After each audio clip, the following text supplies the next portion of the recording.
Hello and welcome to the Faces of Africa Pocket Edition, where we dissect and discuss the topics covered in our weekly documentary show, which takes you through the continent's history, cultures, and major issues through exploring great personalities. This week on Faces of Africa podcast, we are taking you to South Africa, marking the New Year celebrations from that particular country in relation to some of the festivities they have there.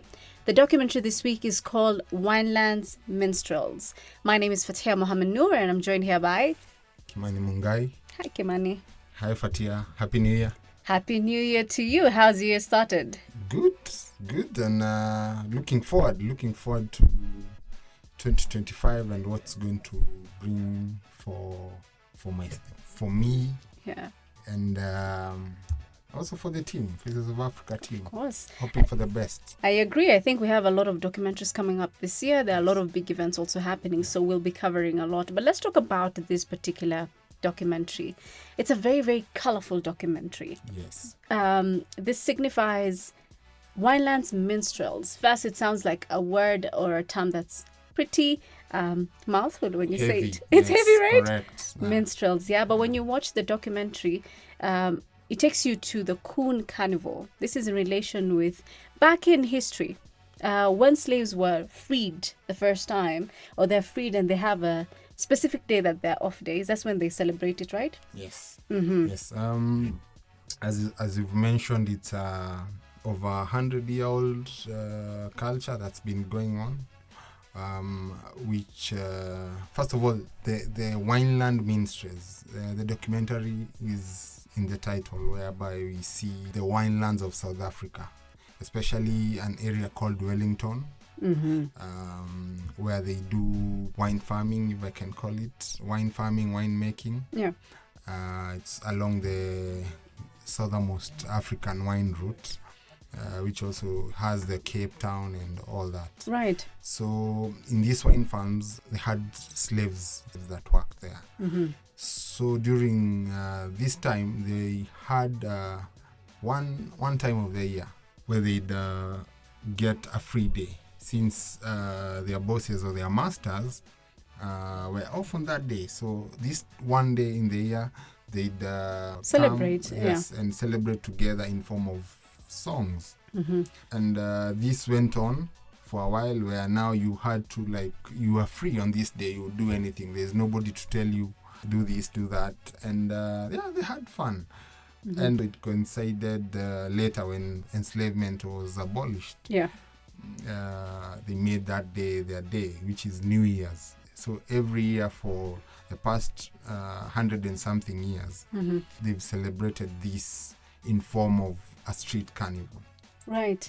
And interestingly, I mean, talking about it as a carnival, see, the name that they give it is the Coon Carnival. Yes. But if it goes back to history, the word coon actually is sort of derogatory. Yes. In this case, it's used as a form of expression, mm-hmm. and which is also signified in the carnival, where you're expressing your freedom. Yeah. Despite it being only on this day, you can make fun, you can make jolly during this time. Yeah. So this has gone on over time. When you look at the documentary, it's quite sad because most of them don't live in an area that is very favorable, right? As you've mentioned, we've seen even in the wine region, they've had a long tradition, which mm-hmm. Thank God has been stopped. Yeah. Where payment, yes, or the wages of working on the farm, your weekly earnings, mm-hmm. are paid through tots. And by tots, I mean you're given these small amounts of alcohol to take as payment. Yeah. And sadly, what it has done to did to the community is you have a high fetal mortality rate, right? Yes, where yes, people are born with alcohol in their system. Yeah, and that's really crazy. But even just what you've touched on, you see, as much as they are celebrating this day that they're free, the whole idea also is to sort of protect the community and the kids there from drug abuse, for instance, from substance abuse, and the actual situation that's there, that is poverty.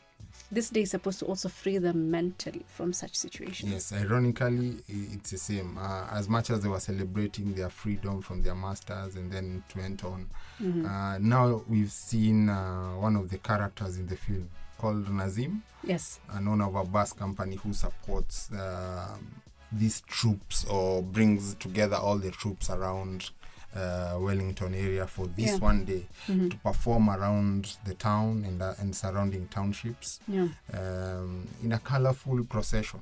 Yeah, I agree. I mean, they start in August, rehearsing all the way to now the main day. But I think while watching the documentary, despite all those problems, you see how they're a community that love each other, a community that are united despite it all. And I think it's very timely to air such a documentary at the beginning of the year, just to show the importance of being unified and showing love with one another. And I think that's something the continent can embrace. Don't you think so? I do. First of all, the procession is very colorful, and also the idea behind it, where you're giving these kids from impoverished homes structure. Yeah. You're giving them something to look forward to. Practice every Thursdays or Sundays, any given Sunday. You have them go practice with their fellow bandmates or troopmates. It creates a sense of community and structure, and creating a discipline or rules around it, that you can't be a part of the troop if you're abusing drugs, if you're indisciplined. And you've seen cases even in the film, people who've turned around their lives, from the old to the youngest. Yeah. And they look forward to these troops despite the difficulties, life's difficulties that they're experiencing. Right. And it's very, very heartwarming. And as you mentioned, we need to embrace this as a continent and even world over. For sure. Sense of community is important. Yeah, for sure. What a beautiful way to end the podcast. Thank you so much for making time, Kim. Thank you, Fathiya. Happy New Year. Happy New Year to everyone who's listening.